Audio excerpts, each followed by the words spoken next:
Hello guys, samahan niyo akong ayusin natin tong faucet ng CR namin.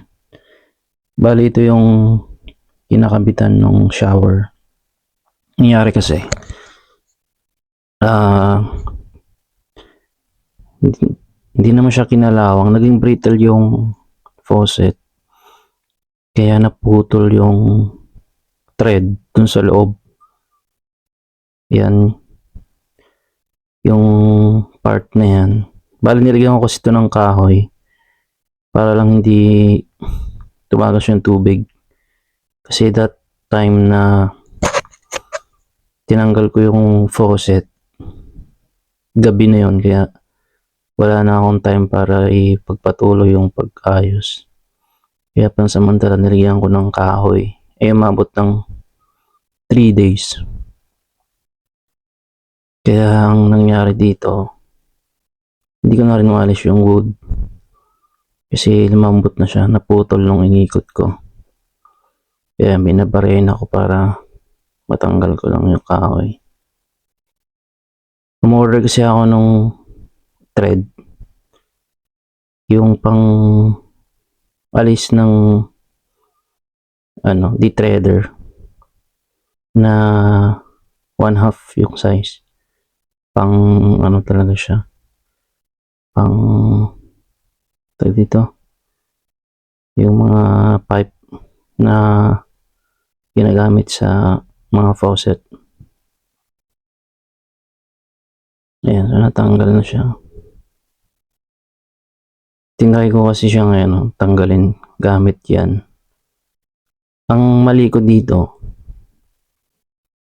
pinilit ko siyang iikot. Ang nangyari, yung metal doon sa pipe, yung may thread, umikot lang siya ng umikot. So kahit tanggalin ko yung de-threader na nilagay ko, hindi na siya maalis, na stuck na din siya. Kasi kung iikot ko siya pabalik, sumasama lang yung pinakabakal doon sa thread. Kaya ang ang lesson dito,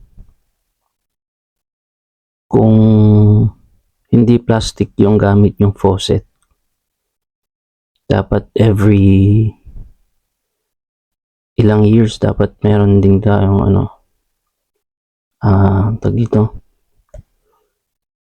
chine-check nyo din, mini-maintain din. Kasi katulad ng nangyari dito, tiniktik pa yung tiles kasi hindi na talaga matanggal ayan nakikita nyo yan, yung PPR na may thread umiikot na lang kasi sa sobrang higpit. Kaya ang solution ko dito, puputulin ko na lang siya, tapos i-weld ko ulit ng panibagong PPR na may thread, yung female na PPR. So yan, mayroon akong buti naman at mayroon akong gamit. Ito yung PPR cutter na binili ko din online. Napaka-convenient kapag mayroon kang ganito. Kasi napakadali lang putulin yung mga kahit yung PVC na pipe or PPR na pipe, kayang-kaya niya, madali lang siya putulin.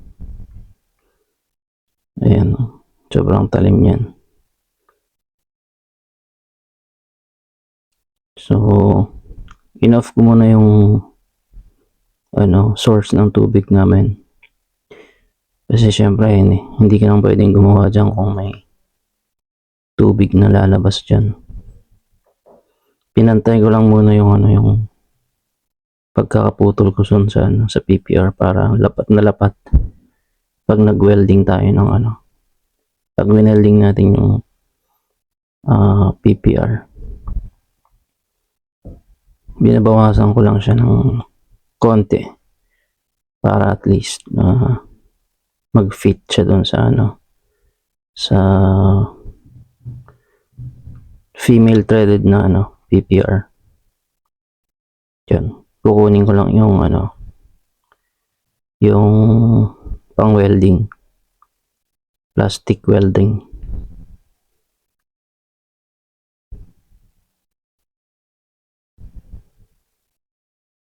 Yan, ito siya guys. Mainit na yan. So tatanggalin ko muna yung paa. Kasi hindi yan mag-fit yan sa butas. Ayan natatanggal naman yan. Ayan. So bali dalawa yung may yung dito yung sa pang welding na yan, merong dalawang dalawang pipe. Yung isa para doon sa galing sa source, tapos yung isa yung nasa ibabaw doon sa female na PPR thread. So dapat talaga dyan sabay mo silang iinitin. So yung part na nakadikit o exposed doon sa may mainit, yan yung pagdudugtongin mo. Ayan. Pagka enough na yung init, pwede mo na siyang pagdugtongin. Pag lumamig yan, automatic yan, nakadikit na siya. And ingat lang sa pag init ng plastic, kasi pag nasobrahan ka ng init, mag-cause naman na lumit yung butas ng plastic or masarahan yung butas ng plastic. Kaya dapat sakto lang yung pag-init nyo para hindi matakpan yung or lumit yung butas ng PPR pipe. Ayan, matibay yan. Hindi yan basta-basta matatanggal. So, ilalagay na natin yung kunin ko lang yung faucet na binili ko. Medyo mahal din kasi nasa 700 plus yung ganitong faucet. Hindi ko alam kung aluminum siya or kasi hindi siya kinakalawang Pero ang problema kasi sa mga ganito, lumulutong kapag matagal na siyang exposed sa tubig. Lumulutong siya, kaya ganun yung nangyari dun sa faucet na tinanggal ko, kasi mga na yan mahigit 5 years na siya na hindi natatanggal. Kaya ang lutong na niya nung inikot ko, naputol na lang siya bigla. Kaya ayun, tinry ko rin namang tanggalin, hindi matanggal. Kakabit ko na tong bagong faucet.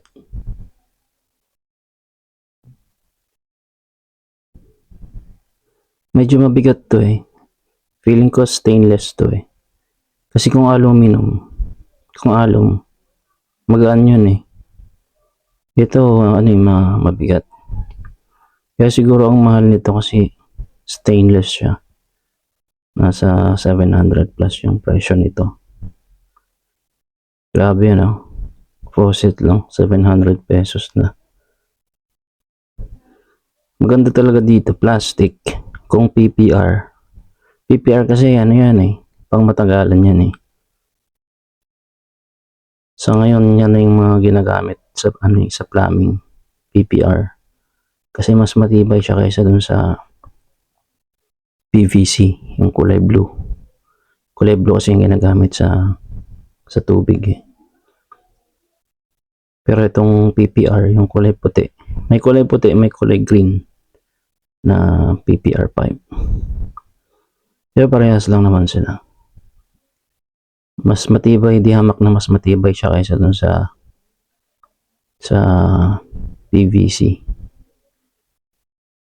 Ayan. Nilalagyan ko lang ng Teflon yung yung thread ng faucet. Medyo marami yung nilalagay kong Teflon dito kasi yung thread ng PPR medyo yan eh, medyo malaki. Tsaka yung timing nung higpit medyo alanganin. Yung higpit niya medyo nakatagilid, medyo nakaslant kapag yung sobrang higpit na. Kaya dapat matansya mo na yung kapalang Teflon mo eh sakto lang yung higpit na nakapantay yung nakapantay yung faucet, para at least hindi ito tatagas yung tubig. Ayan. So yan yung higpit niya. Wala pang tubig yan kasi syempre nakasara yung main dun sa baba. Try natin yan mamaya kapag okay na yung higpit. Pwede na natin i-testing kung kung hindi tatagas yung tubig. Hindi ko muna yan i-tiles kasi i-observe ko muna kung may tulo o wala. Kasi kung may tulo yan or may leak yan, panibagong tik-tik na naman tayo para hindi lang tayo paulit-ulit. Ito guys yung tinanggal ko, na stuck na yung detrader doon sa loob. Ay, mahigpit na siya. Dali ilalagay natin tong connection ng shower.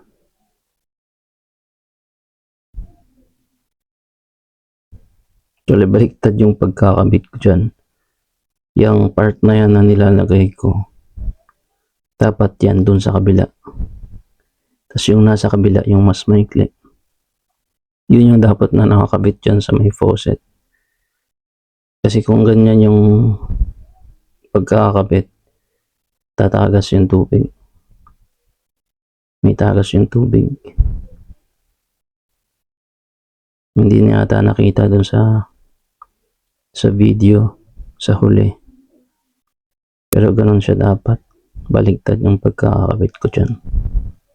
Ayan, medyo malayo yung source nung tubig namin, sa labas pa yun ng gate. I-open ko muna yun para matesting natin to kung gagana ba. Ayan, so moment of truth. Bubuksan na natin yung gripo. Ayan, ayos, may tubig na. So ang next nating step dito is i-semento natin, tapos lalagyan natin ng tiles. Bali, titiktikin ko yung isang buong tiles na yan para hindi naman pangit tingnan. Kasi ang lalabas niyan tapal-tapal kung hindi natin lalagyan ng buong tiles. So yun lang guys. Thank you for watching. If you like this video, please click the like button and subscribe for you to be updated.